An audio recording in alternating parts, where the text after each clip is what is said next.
자, 67번 문제 보시면은 보유세 경제적 효과에 대한 설명으로 틀린 것을 의미하는데, 그래서 이 헨리 조지의 사상이 나타납니다. 자, 두 가지가 있는데, 자, 1번 지문 보시면은 이 토지에서 나오는 지대 수입에 대해서 100% 세금으로 징세라는 것은 세금으로 징수하는 건데, 세금으로 징수를 하게 되면은 정부의 그 지대의 수입을 가지고 정부의 재정 지출을 충분히 충당할 수 있다고 주장합니다. 그래서 토지 이외에 모든 조세는 철폐하자고 주장합니다. 이것을 전문용어로 토지에 대한 단일세라고 합니다. 그래서 1번 지문은요, 토지의 단일세를 주장하자는 그 내용이 1번 지문이고, 자, 2번 지문 보시면은 2번 지문이 정답인데, 이 헨리 조지는 또 완전 비탄력적인 공급 곡선입니다. 이번 작년 시험에도 출제했거든요. 완전 비탄력적이라는 용어가 나오면은 수직선이라는 걸 꼭 명심해 두셔야 됩니다. 자, 완전 비탄력적인 수직선인데 주의해야 될 것은 완전 비탄력적인 토지 공급의 가격 탄력성은 얼마? 제로.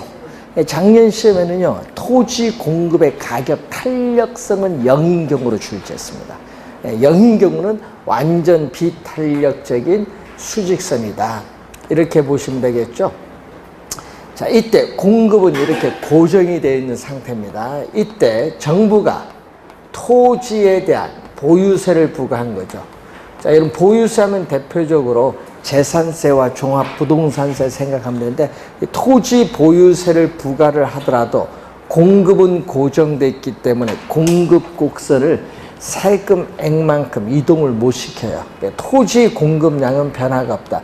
자, 주의해야 될 것은요, 세금을 부과하면은 일반적으로 공급량은 줄어듭니다. 세금 부과하면. 근데 이 공급량 자체가 변화가 없다. 이게 중요한 거거든요. 항상 시험 문제 보면은 공급이 고정이 되어 있기 때문에 세금을 부과하더라도 공급량 자체는 변화가 없다. 꼭 기억해 두시고, 그러기 때문에 이 자원 배분, 토지 시장에서의 자원 배분에 있어서의 왜곡을 초래하지 않는다. 자원 배분의 왜곡을 초래하지 않는다. 그럼 시험 문제는요, 여기에 출제를 하는 지문이죠. 자원 배분의 왜곡을 초래하지 않는다. 이때의 세금을 효율적인 세금이라고 합니다. 효율적인 세금이라고 하고, 이때 여러분이 주의를 해야 됩니다. 아직 출제를 한 번도 안 했는데 출제 유형 교재에 이 지문이 떠요. 그럼 이건 어디서 들어봤다? 여기서 들어본 겁니다. 토지세의 중립성이 나타났다고 합니다. 자원 배분의 왜곡을 초래하지 않을 때 토지세에 뭐가 발생했다? 중립성. 요걸 꼭 기억해야 돼요. 용어. 딱 출제되면 또 안 들어보면 또 틀려요. 작년 시험에도요, 또 안 들어본 지문 나오니까 많이 틀리더라고요. 그래서 주의를 해야 됩니다. 출제위원들 상당히 중요한 용어입니다. 토지세의 중립성이 나타났다. 여러분, 우리 여기 교재는 없거든요. 요거는 뭐냐? 우리가 출제위원 교재인데 이 지문들이 시험에 이제 탁 튀어나오면 어떤 용어인지는 아셔야 돼. 중립성이라는 용어. 자, 2번 정답입니다. 67번이 2번 정답이고, 3번 주택 수요자의 수요 곡선이 뭐죠? 주택 수요자의 수요 곡선이 비탄력적. 그럼 공급은 이렇게 탄력적. 자, 그림을 한번 봅니다. 공급은 탄력적이고 수요는 비탄력적일 때, 자, 지금 이 형태에서 세금을 부과했어요. 이 형태에서 세금을 부과하면 세금액만큼 공급 곡선이 수직으로 상향 이동하는데, 이 새로운 균형점에서 가격은 이만큼 상승하고 거래량은 이만큼 줄어들죠. 세금을 부과했더니 가격은 상승하고 수요량과 공급량, 거래량은 감소합니다. 여기 일반적인데 주의해야 될 것은요, 여러분, 가격 상승이 이만큼 된데 이 부분은 뭐죠? 소비자에게 이 세금의 일부를 소비자에게 가격 인상을 통해서 전가를 한 거죠. 그럼 이 부분은 수요자가 부담하는 부분인데 이게 전가분입니다. 수요자가 조세를 부담하는 이 부분이 바로 뭐를 의미한다? 전가. 조세가 전가되는 부분을 말한다. 자, 그러면은 지금 세금은 요 수직거리가 세금인데 이 수직거리 세금 중에서 이 흰 부분은 소비자가 부담하고 요 파란 부분 있죠? 이 파란 부분은 누가 부담한다? 공급자가 부담한다. 이것은 공급자가 조세를 부담하는 부분. 자, 여기서 여러분이 알아야 될 것은 공급이 탄력적일 때는 공급자가 세금 부담을 적게 하기 때문에 유리하고 반대로 수요자는 세금 부담을 많이 하기 때문에 불리하다. 그래서 여러분이 이 그래프를 그리지 않고 우리가 빨리 지문을 OX를 확인하려면 꼭 이것만 잘 기억하면 되겠죠. 탄력적일수록 유리하다. 탄유, 탄력적일수록 유리하다. 공급이 탄력적이면 공급자가 세금 부담을 적게 하기 때문에 유리하다. 자, 요거 잘 기억해둬야 됩니다. 자, 4번 지문 갑니다. 자, 4번 지문은 이 임대주택인데 임대주택에 대한 공급 곡선은 비탄력적, 수요는 완만해서 뭐죠? 탄력적이다. 자, 임대주택에 대해서 우리가 보는데 또 이게 수요 공급이 만나는 점에서 지금 현재 이렇게 주어졌어요. 자, 이때 또 세금을 부과를 하면은 또 세금액만큼 공급 곡선이 수직으로 상향 이동하는데 이때 이 점이죠. 가격 인상이 이 정도 됐죠. 자, 이렇게 거래량은 감소했습니다. 가격 인상을 통해서 이 부분은 누가 부담? 수요자가 세금을 부담하죠. 이 세금의 일부를 임대료 인상을 통해서 수요자인 임차인에게 전가되고 이 부분은 누가 부담? 공급자인 임대인이 부담하죠. 누가 적게 부담하죠?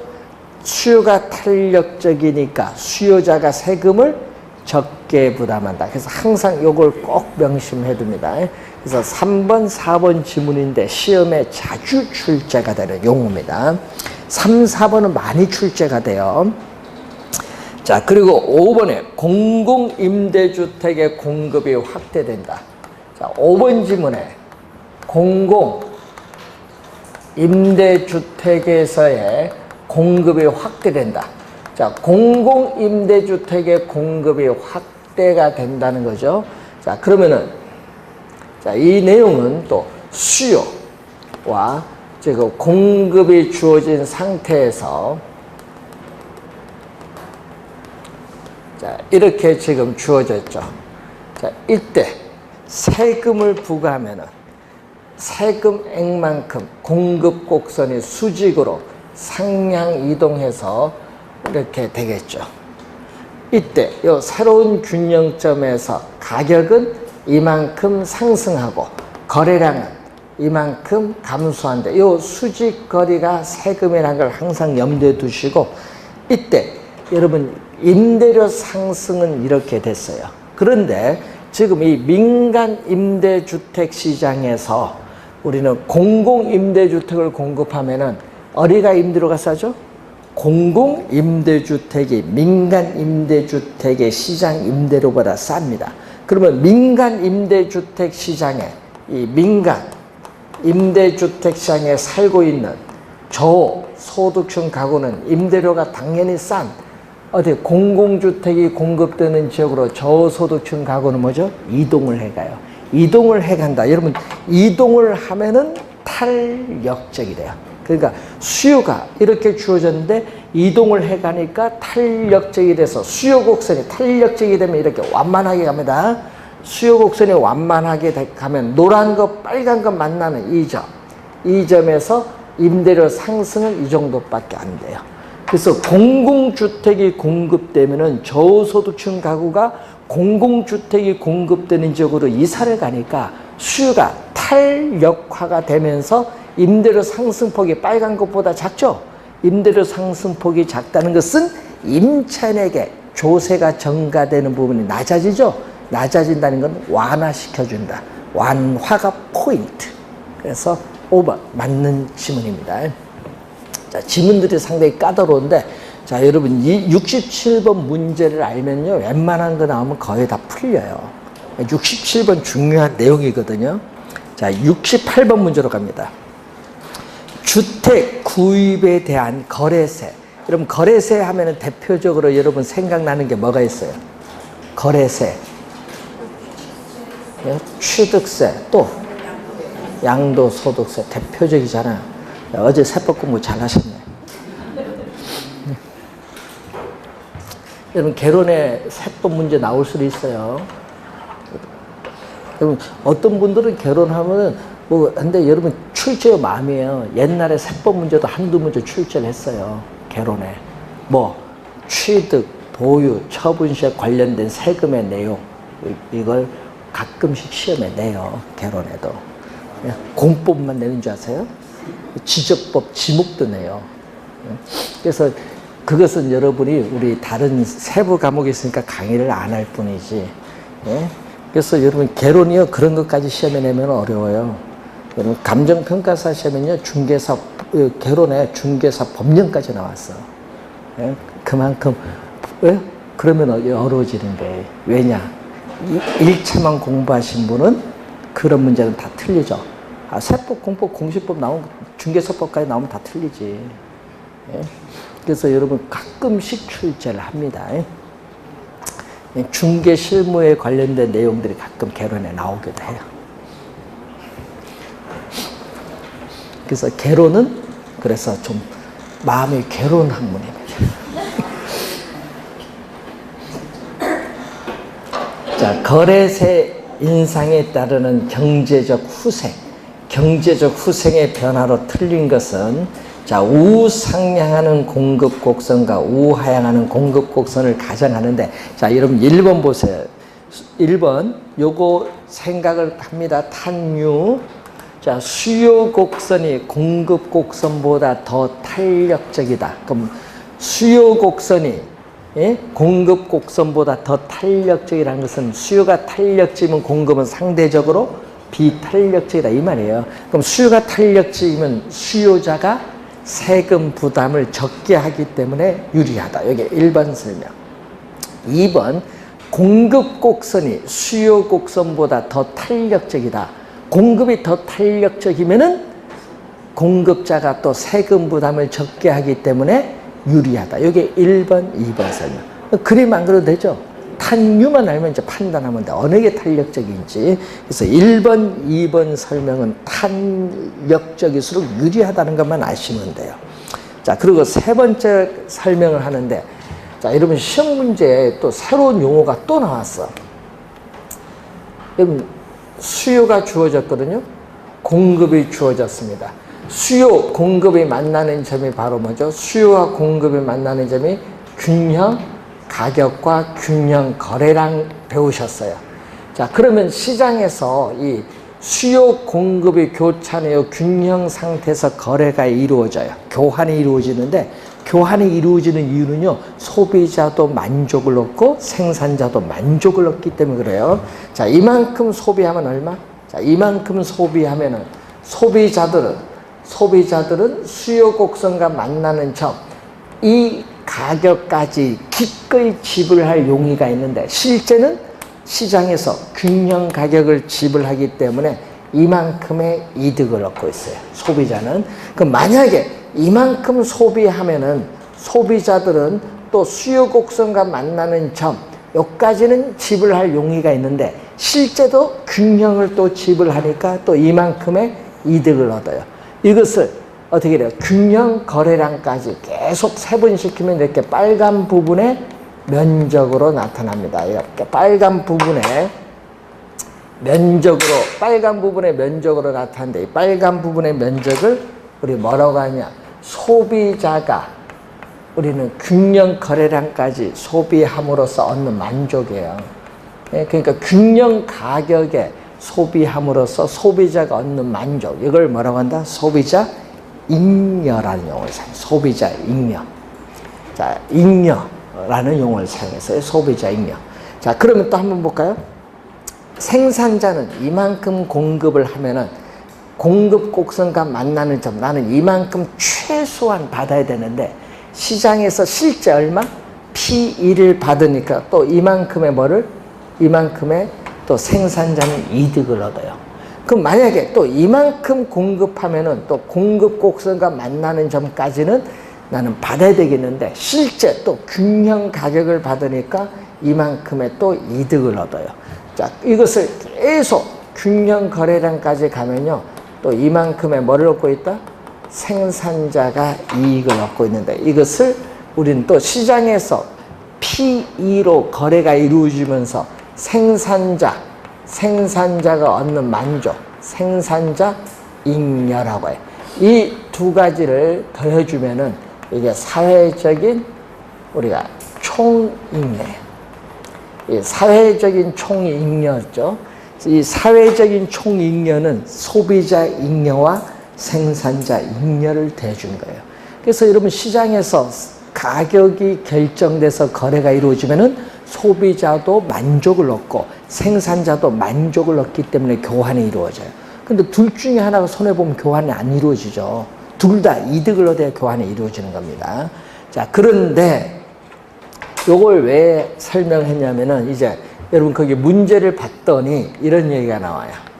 자, 수요 곡선, 공급 곡선이 주어진 상태죠. 자, 여기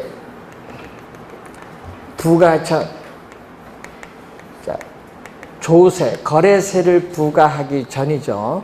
자, 요것도 거래세를 또 뭐죠? 부가전. 또 부가전 가격, 부가전 거래량. 자, 이때 거래세를 부과하면은 어떻게 되느냐?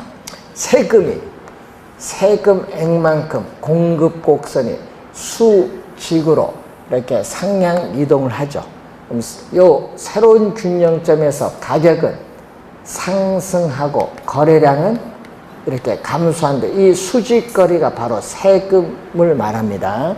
그러면은 이 가격 인상을 통해서 자, 요거죠. 우리 가격 인상을 통해서 세금 부과 전에는 이 금액인데 세금 부과 후입니다.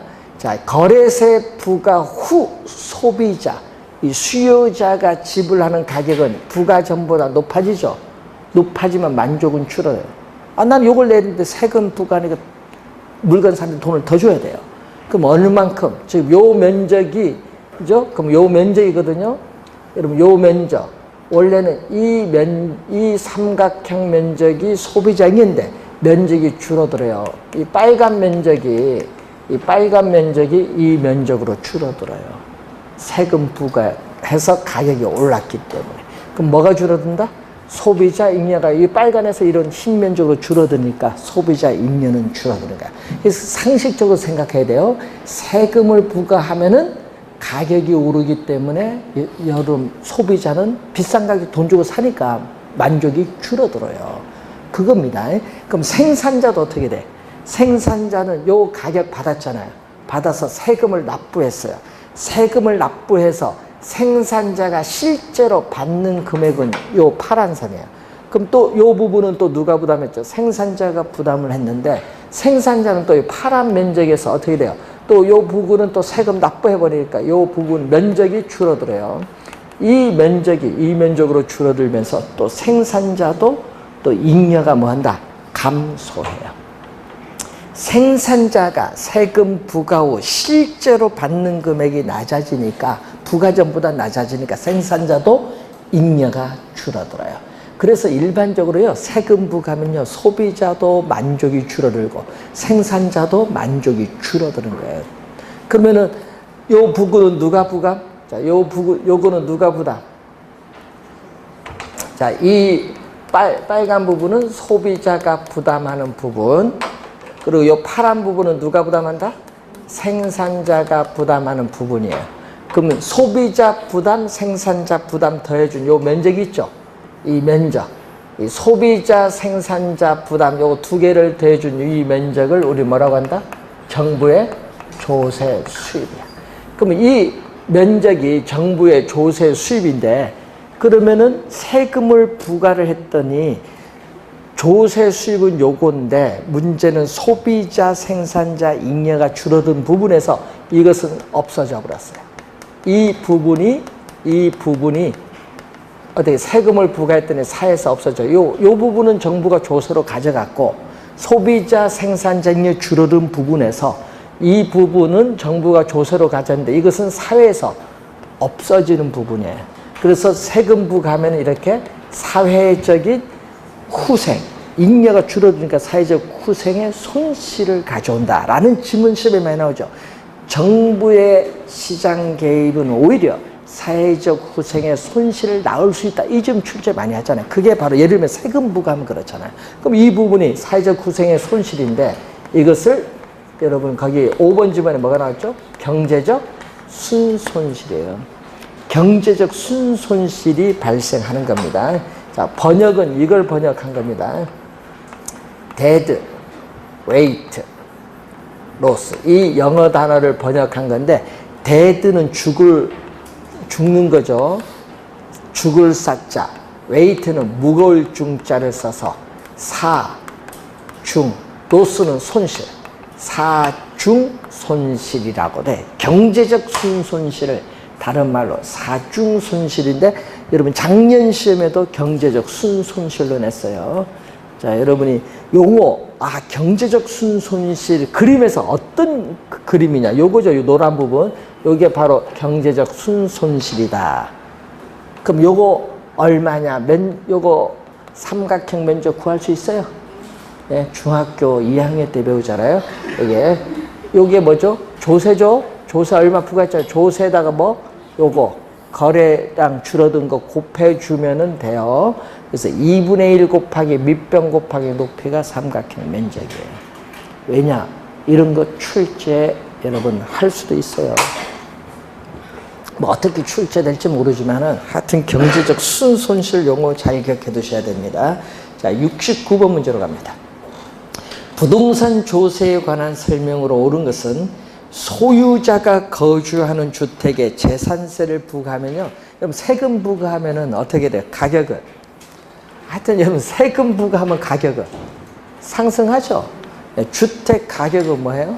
상승하고 주택에 대한 수요량과 공급량은 뭐해? 감소해요. 그러니까 1번 틀렸지 뭐. 수요가 증가하는 것이 아니라 주택 수요량과 공급량은 뭐다? 감소합니다. 2번 임대주택에 재산세를 부과하면 또 임대료는 뭐해? 재산세를 부과하면 임대료는 뭐한다? 상승하고 임대주택에 대한 수요량과 공급량은 뭐한다? 감소하지. 2번도 틀렸고 3번 주택의 취득세율을 낮추면 주택 구입 시에 취득하는 데 세금 부담이 낮아지니까 주택 수요는 증가할 것이다. 감소가 아니라 증가할 것이다. 또 틀렸고 4번에 주택 공급의 동결 효과인데 자, 지금 현재 주택 가격이 급등하고 있어요. 주택 가격이 급등하고 있기 때문에 정부는 주택 가격을 안정시킬 목적으로 양도소득세를 뭐 했다? 중과세를 했어요. 중과세를 하게 되면은 주택 소유한 사람은 주택을 뭐 한다? 처분을 하면은요, 세금 양도소득세를 많이 부담을 합니다. 그래서 처분을 하려고 하지 않는다. 처분하지 않고 계속 보유를 합니다. 처분을 미룬다는 얘기예요. 처분을 하지 않고 미뤄서 계속 보유를 해요. 그러다 보니까 처분을 미루는 거죠. 그래서 주택, 팔려고 내놓은 주택도 걷어들여. 그래서 주택 공급이 오히려 줄어드는 형상이 나타난다. 이 주택 공급이 줄어드는 형상이 나타나는데 이것을 전문용어로 주택 공급의 동결 효과. 작년에도 출제했어요. 작년에도 여기서 주택 공급의 동결 효과가 된다. 자, 이 주택 공급의 동결 효과를 가져온다. 자, 주택 공급의 동결 효과를 가져오면은 주택 가격은 오히려 상승할 수도 있다. 그래서 주택 가격은 오히려 상승할 수도 있다. 4번도 틀렸고 5번 토지 공급의 가격 탄력성이 제로다. 자, 여러분 토지 공급의 가격 탄력성이 제로면은 어떤 경우? 제로면 우리는 완전 비탄력적. 자, 여러분 토지 공급의 가격 탄력성이 제로라는 것은 완전 비탄력적인 수직선을 말합니다. 수직선. 자, 이때 공급이 고정되어 있거든요. 공급이 고정되었을 때 세금을 부과하더라도 공급 곡선을 이렇게 이동시킬 수 없죠.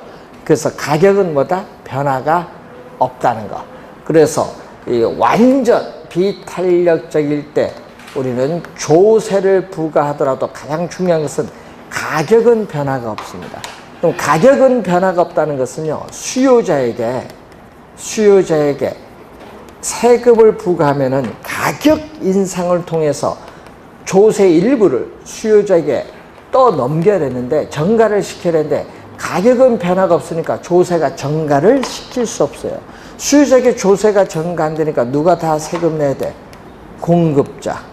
공급자가 조세를 전부 부담해야 돼. 공급자가 조세를 전부 부담을 해야 됩니다. 그럼 여기는 뭐죠? 공급자가 누구야? 토지 소유자가 되겠지. 토지 소유자가 세금을 전부 부담을 한다. 5번 정답.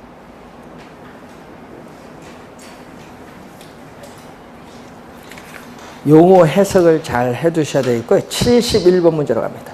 71번. A 지역 아파트의 공급 곡선은 완전 비탄력적이고 수요 곡선은 우하향한다. 정부가 아파트 매도자에게 양도차익의 50%를 양도소득세를 부과했다. 자, 그럼 요거 보시면 돼 또. 자, 요거 보면 어떻게 돼요? 완전 비탄력적 공급 곡선 우하향하죠. 공급이 또 고정됐죠. 고정됐을 때 공급자 누구? 매도인에게 양도소득세를 중과하더라도 가격은 뭐야? 변화가 없으니까 누가 세금 다 내야 돼? 공급자, 매도인이 양도소득세를 전부 부담합니다. 3번 정답.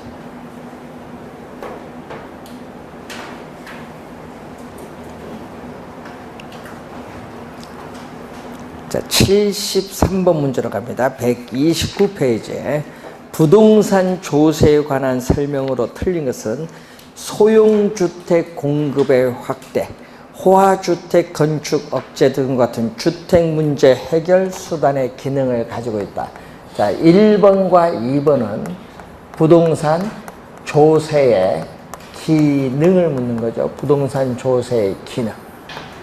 네 가지가 있는데, 그 1번 주택 문제 해결 수단의 기능.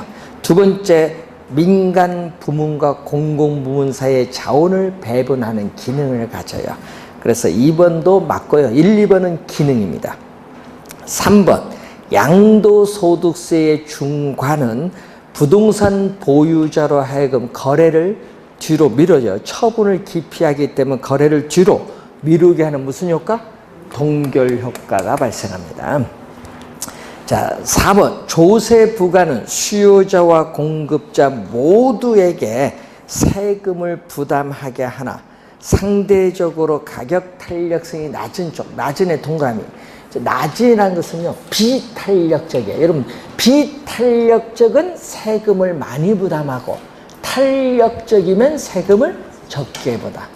비탄력적은 세금을 많이 부담하니까 4번 맞는 지문이고, 5번, 절세는 합법적으로 세금을 전략 줄이려는 행위를 말하고요.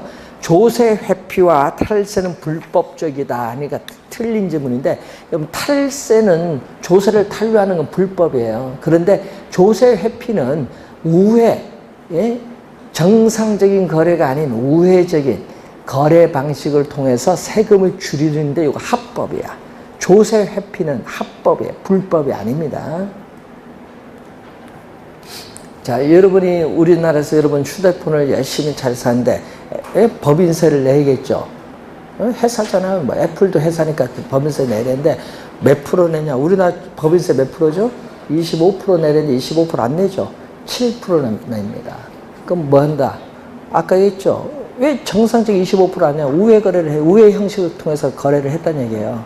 그럼 우리나라 삼성전자도 미국에 수출하면 거기 미국의 법인세 지금 많이 떨어져서 17%인데 그거 내냐? 아니죠. 또 우리도 어떻게 베트남이나 멕시코 통해서 우회해서 수출하죠. 그러면은 뭐 한다? 세금을 거기서 하면은 5% 정도밖에 안 내는 거예요. 그런 게 뭐죠? 합법적을 통해서 세금을 줄이는 겁니다. 우리 조세표면 나쁜 걸로 생각하는데 합법이에요. 합법. 불법이 아니라는 거. 자, 75번 문제로 갑니다. 부동산 조세에 대한 설명으로 틀린 것은 또 부동산 조세 기능 중에 하나는 공공부문뿐만 아니라 민간 부문에서도 활용할 수 있도록 자원 배분하는 기능 가지고 있고 또 주택 문제 해결 기능도 있어요. 1, 2번은 기능입니다. 3번 다른 조건이 동일할 경우에 주택 가치에 동일한 비율, 예를 들면 뭐 20% 이런 식으로 동일한 비율로 적용되는 재산세는 저소득층이 오히려 세금을 더 많이 부담하는 역진세적인 성격이 있다. 그래서 여러분 상식적으로 옛날에 보시면요, 여러분 무슨 얘기냐면 노무현 대통령 시절에 재산세를 인상을 했어요. 인상을 했는데 어떻게 돼요? 예? 여러분은 그때 너무 많이 낼 줄 몰랐지. 갑자기 부담이 높아진 거야. 여러분 강남에 100만 원 내는 사람이나 저 안산에 100만 원 내는 저 의정부 100만 원 사람 똑같은 100만 원이 아니에요. 부담이죠. 강남에서는 그거 뭐 내지 뭐. 그렇지만 의정부는 왜 내가 13만 원 내다가 120만 원 내려냐. 불만이 쌓이지. 그거예요. 부담입니다. 그래서 저소득층이 오히려 세금을 더 많이 부담해. 예? 그래서 재산세는 비례세거든요. 그러다 보니까 어떻게 돼요? 보유세를 올리는데 이게 정부가 함부로 올릴 수가 없는 거야. 고소득층은 관계없는데 저소득층이 오히려 세금을 더 많이 부담해. 왜? 비례세니까 재산세가. 그래서 역진세란 말 좀 주의하셔야 돼요. 자, 수요가 거기 보시면 4번에 정부에서 재산세를 상승시켰을 때 다른 조건이 동일할 경우에 통상 임대인은 부과되는 세금의 일부를 뭐를 통해서? 임대료 인상을 통해서 임차인에게 뭐죠? 전가시킵니다. 수요가 완전 탄력적. 자, 여러분 수요가 완전 탄력적이면 이렇게 뭐가 되죠? 수평선. 자, 수요가 완전 탄력적이면은 수평선이 되죠. 자, 이렇게 주어졌는데 세금을 부과하면은 자, 세금을 부과하면 세금액만큼 공급 곡선이 수직으로 상향 이동하는데 새로운 균형점에서도 가격은 변화가 없죠. 가격은 변화가 없으니까 수요자에게 가격 인상을 통해서 조세를 전가시킬 수 없으니까 누가 다 내야 되죠? 공급자. 그러니까 전부 임차인이 아니라 공급자인 임대인에게 귀착이 됩니다. 5번 틀린 질문. 자, 76번 문제로 갑니다. 정부에서 주택시장을 안정시키기 위해서 주택 매도인에게 양도소득세를 중과하기로 했다. 주택 수요의 가격 탄력성이 뭐죠? 주택 수요의 가격 탄력성은 비탄력적이고 주택 공급의 가격 탄력성은 뭐다? 탄력적이다. 그림 보면 이런 그림이죠. 자, 이 그림이 주어졌을 때 양도소득세를 뭐다? 중과를 하겠죠. 자, 양도소득세를 중과하기 전 가격. 여기는 중과하기 전 또 뭐다? 거래량. 중과하기 전 가격, 거래량이 주어졌어요. 이때 양도소득세를 중과세를 하면은 세금액만큼 공급 곡선이 수직으로 상향 이동하는데 이렇게 가격은 오르죠. 그리고 거래량은 감소합니다. 자, 1번 양도소득세 납부 후 매도인이 실제로 받는 금액은 요거. 자, 매도인이 실제로 받는 금액은 요거야. 매도인이 실제로 받는 금액은 요거죠. 중과전보다 뭐 낮아집니다. 1번 틀린 지문. 2번 양도소득세가 중과되기 전보다 거래량은 뭐죠? 거래량은 감소한다. 2번도 틀렸고 3번 양도소득세 중과 후에 매수인이 지불하는 가격은 요거. 매수인이 지불하는 가격은 중과 전보다 뭐 높아진다. 3번도 틀렸고 4번 가격 인상을 통해서 요거 누가 보다? 요건 수요자 매수인보다. 요거는 누가 보다? 매도인 공급자보다. 매수인이 많이 부담하죠.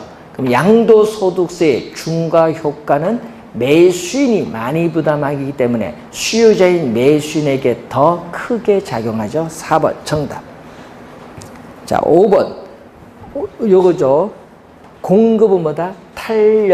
탄력적이면 가격 변화에 대해서 민감하게 반응하는 거고, 비탄력적은 가격 변화에 대해서 민감하게 반응하지 않는다. 그 5번 정답 4번입니다. 자, 132번 132페이지 77번 문제로 갑니다. 부동산 조세에 관한 다음 설명 중 맞는 것끼리 묶여진 것. 부동산 조세 귀착 문제. 자, 여러분 조세의 귀착은 정부가 공급자에게 조세를 부과했을 경우에 실질적으로 누가 조세를 부담하느냐의 문제죠. 그러면 이 조세의 귀착은 수요와 공급 곡선의 상대적 탄력성에 따라 달라지죠. 아까 탄력적일수록 세금 부담을 적게 하기 때문에 유리하다는 거 꼭 기억해 두시면서 기억 맞는 지문이고 니은 수요가 완전 비탄력적이다. 자, 수요가 완전 비탄력적일 경우에는 수직선. 자, 완전 비탄력적일 때 공급 곡선이 이렇게 주어졌죠. 자, 이렇게 주어졌을 때 가격이 어떻게 돼요? 세금을 부과하면 세금액만큼 공급 곡선이 수직으로 이동하는데 이 세금 수직거리 전부가 가격 인상을 통해서 누구에게? 수요자에게 뭐 한다? 100% 전가했어요. 누가 다 부담한다? 이것은 수요자가 조세를 전부 부담. 니은 틀린 지문. 세 번째 공급이 요거죠. 공급이 완전 비탄력적일 땐 세금은 누가? 공급자가 전부 부담. 요것도 디귿도 틀렸어요. 자, 네 번째 수요가 탄력적이면은 탄력적이에요. 그럼 수요자가 세금 부담을 적게 하기 때문에 유리. 그리고 다섯 번째 수요가 비탄력적이면 공급은 반대로 탄력적이죠. 공급이 탄력적이니까 공급자가 세금을 적게 부담하기 때문에 유리하다. 네 번째, 다섯 번째는 맞습니다. 기역, 니을, 미음이 맞는 지문이에요. 2번 정답. 자, 78번 문제로 갑니다. 부동산 조세의 경제적 효과에 대한 설명 중 틀린 것은 양도소득세가 중과가 되면은 주택 공급의 동결 효과로 인해서 주택 가격이 오히려 상승할 수도 있다. 맞는 지문이고 2번 임대주택의 재산세가 부과되면은 부과된 세금은 장기적으로 임대료 인상을 통해서 임차인에게 전가될 수 있다. 맞고 공급인 탄력적, 수요는 비탄력적. 그럼 누가? 공급이 탄력적이니까 공급자가 세금을 적게 부담. 네 번째, 토지 이용을 특정 방향으로 유도하기 위해서 정부가 토지 보유세를 부과할 때는 자, 밑줄은 토지 용도에 관계없이 동일한 세금 부과. 밑줄인데 여러분 요거 주의 많이 해야 될 지문인데 요거 우리 한양대 김지영 교수 교재에 나온 지문이에요. 출제위원이거든요. 거기에 뭐라 나왔어요? 토지 용도에 따라 세금을 달리 부과됩니다. 토지 용도에 따라 세금을 달리 부과. 4번 정답인데 요거 두 번 정답 지문으로 출제했어요. 그만큼 중요한 지문이라는 걸 염두에 좀 두시고. 자, 5번은 요 얘기죠. 헨리 조지입니다. 토지 공급 곡선이 완전 비탄력적인 수직선일 때는 세금을 부과하더라도 공급량은 변화가 없기 때문에 자원 배분의 왜곡을 초래하지 않는다. 여기 5번 설명. 자, 79번 문제로 갑니다. 부동산 조세에 관한 설명으로 틀린 것은 부동산 취득 단계에서 부과되는 조세로서는 취득세, 인지세가 있죠. 그럼 처분 단계에 부과하는 조세로서는 양도소득세 또는 인지세 뭐 이렇게 나오겠죠. 헨리 조지는 토지에서 발생하는 지대의 수입을 100% 세금으로 징수할 경우에 토지세 수입만으로 재정을 충분히 충당할 수 있기 때문에 토지세 이외의 모든 조세는 철폐하자고 주장한다. 이걸 누구? 토지 단일세를 주장한 겁니다. 세 번째, 집가 상승에 대한 기대가 퍼져 있는 상황에서 양도소득세가 중과가 되어 동결 효과가 발생하면 집가는 하락하는 것이 아니라 집가는 오히려 상승할 수 있다. 3번 정답. 조세의 정가란 납세 의무자에게 부담된 조세가 납세 의무자의 부담이 되지 않고 가격 인상을 통해서 다른 사람에게 떠넘기는 것, 이전하는 것을 조세에 뭐라고 한다? 정가. 그래서 조세에 있어서의 정가는 항상 뭐를 통해서? 가격 인상. 가격 인상을 통해서 우리는 다른 사람에게 떠넘기는 겁니다. 5번 부동산 세금은 정부나 지방자치단체가 필요한 재원을 조달한다. 이건 조세 부과의 목적이고 분배의 불공평성을 개선하기 위해 부과하기도 한다. 이거는 조세의 기능이겠죠. 조세의 기능에는 또 뭐가 있어요? 소득 아까 있지만 재분배 기능도 있겠고 또 토지 거래 시에 양도소득세를 중과함으로써 집가를 안정시키고 또 부동산 투기를 또 하는 기능? 억제하는 기능도 가지고 있지. 자, 80번 틀린 겁니다. 토지 이용을 특정 방향으로 유도하기 위해서 정부가 토지 보유세를 부과할 땐 또 밑줄은 토지 용도에 관계없이 동일한 세금 부과. 여기 지문이 틀렸죠. 토지 용도에 따라 세금을 달리 부과해야 됩니다. 그래서 1번 틀린 지문. 2번 임대주택의 재산세가 중과되면은 증가된 세금은 장기적으로 임대료 인상을 통해서 임차인에게 전가될 수 있습니다. 주택의 보유세를 감면해주면 보유에 따른 세금 부담이 낮아지기 때문에 주택을 소유하고자 합니다. 자가 소유를 촉진시킬 수 있습니다. 이 주택의 취득세를 낮추면 취득세 세금 부담이 낮아지니까 주택 수요가 증가할 수 있습니다. 공공임대주택의 공급 확대는 임대주택의 재산세가 임차인에게 전가되는 행상을 이렇게 완화. 요거보다는 이게 적잖아요. 적게 전가시켜 완화시켜 줄 수 있다. 이미 한번 설명한 내용입니다. 잘 우선 또 해두시기 바라고. 자, 이 수요의 가격 탄력성, 공급의 비례식이죠. 또는 공급자가 조세를 부담하는 부분, 수요자가 부담하는 부분. 수요가 탄력적이면은 어떻게 돼요? 수요자 부담은 적고 공급자가 많아진다는 그런 의미예요. 그래서 여러분 만약에 탄력성이 주어지면은 계산을 할 줄 알죠? 여기 2, 5 이렇게 딱 주어지면은 이제 계산하면 돼요. 어떻게 계산하면 돼요? 공급자 부담은 세금액에다가 뭘 곱해주면 돼? 2 플러스 5, 2대 5니까 전체 7에서 수요는 얼마? 2를 차지하고 수요자 부담분은 세금액에서 얼마? 7분의 얼마? 수요자는 5를 차지한다. 얘기죠. 계산할 줄 아시면 되겠습니다. 자, 조세 귀착. 우리가 어느 정도 귀착되느냐 한번 확인해 본 문제입니다. 자, 잠시 쉬고 134페이지 투자론 들어가도록 하겠습니다.